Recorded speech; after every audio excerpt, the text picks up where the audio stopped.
Assalamualaikum warahmatullahi wabarakatuh. Perkenalkan, nama saya Azhara Nurul Aisyah dari kelas 10 MIA 4. Di sini saya akan menceritakan sedikit kisah tentang sejarah dari Sumpah Pemuda di Indonesia. Mau tahu bagaimana perjalanan dari sejarah tentang Sumpah Pemuda di Indonesia ini?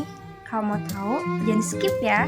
Nah, pada tanggal 28 Oktober tahun 2020 kemarin itu kan diperingati sebagai Hari Sumpah Pemuda yang ke-92 tahun. Ada banyak sekali makna yang mendalam bagi sejarah bangsa ini dalam isi Sumpah Pemuda yang dicetuskan pada tanggal 28 Oktober tahun 1928 lalu, yakni ikrar bertanah air satu, berbangsa satu, dan berbahasa satu Indonesia. Dikutip dari tirto.id bahwa Sumpah Pemuda ini tercetus dalam Kongres Pemuda II tanggal 28 Oktober tahun 1928. Namun, 2 tahun sebelumnya seperti diungkap Sudio lewat buku Perhimpunan Indonesia sampai dengan lahirnya Sumpah Pemuda tahun 1989 telah dilakukan Kongres Pemuda I mulai tanggal 30 April hingga 2 Mei tahun 1926 di Batavia, Jakarta. Seperti dikutip dalam buku Peranan Gedung Keramat Raya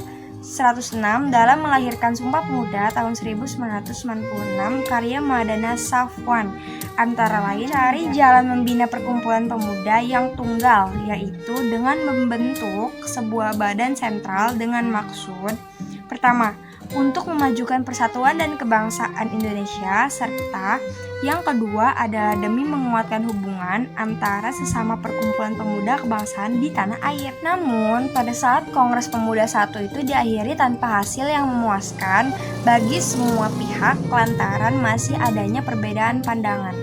Setelah itu digelar lagi beberapa pertemuan demi menemukan kesatuan pemikiran.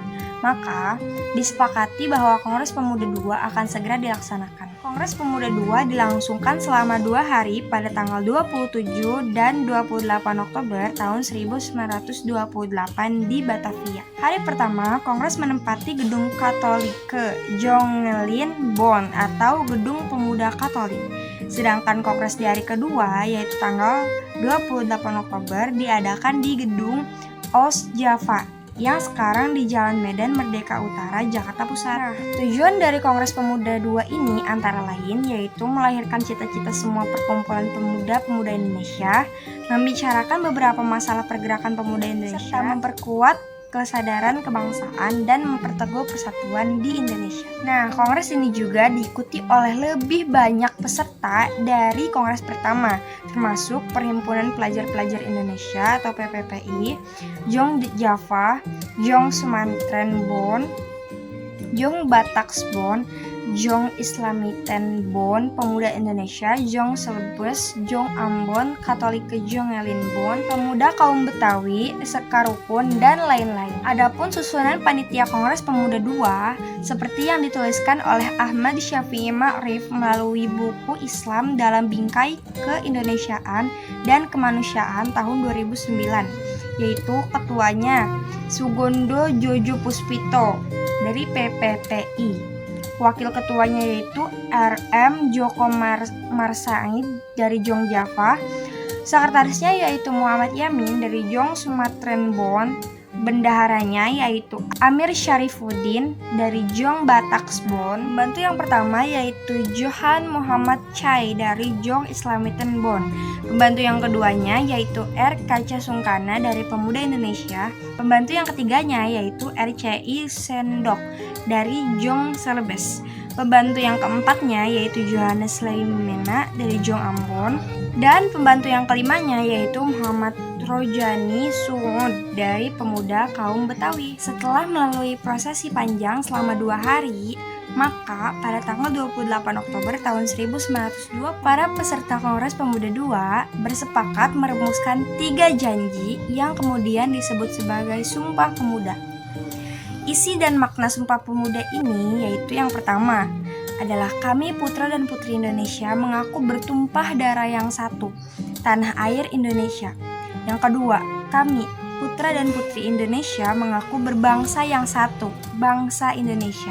Dan yang ketiga yaitu kami putra dan putri Indonesia menjunjung tinggi bahasa persatuan yaitu bahasa Indonesia. Nah, menurut Azyu Mardi Azra seperti yang dikutip oleh Asfi Marwan Adam dalam buku Menguak Misteri Sejarah tahun 2010, Kongres Pemuda II yang menghasilkan Sumpah Pemuda merupakan salah satu tonggak sejarah bangsa Indonesia dalam mengawali kesadaran kebangsaan. Ikrar ini atau Sumpah Pemuda yang dibacakan di arena Kongres Pemuda II dan dihadiri oleh kaum pemuda lintas suku, agama, dan daerah nantinya 17 tahun kemudian melahirkan proklamasi kemerdekaan Indonesia pada 17 Agustus tahun 1945.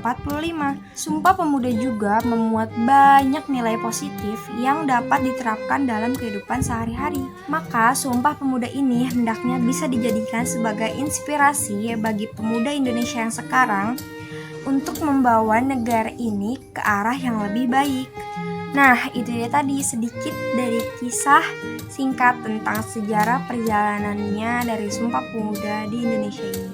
Semoga cerita ini bisa sedikit bermanfaat untuk menambah wawasan ilmu pengetahuan kalian. Sekian, itu saja yang dapat saya sampaikan. Kurang dan lebihnya saya mohon maaf. Saya akhiri, wabillahi taufiq wal hidayah. Wassalamualaikum warahmatullahi wabarakatuh.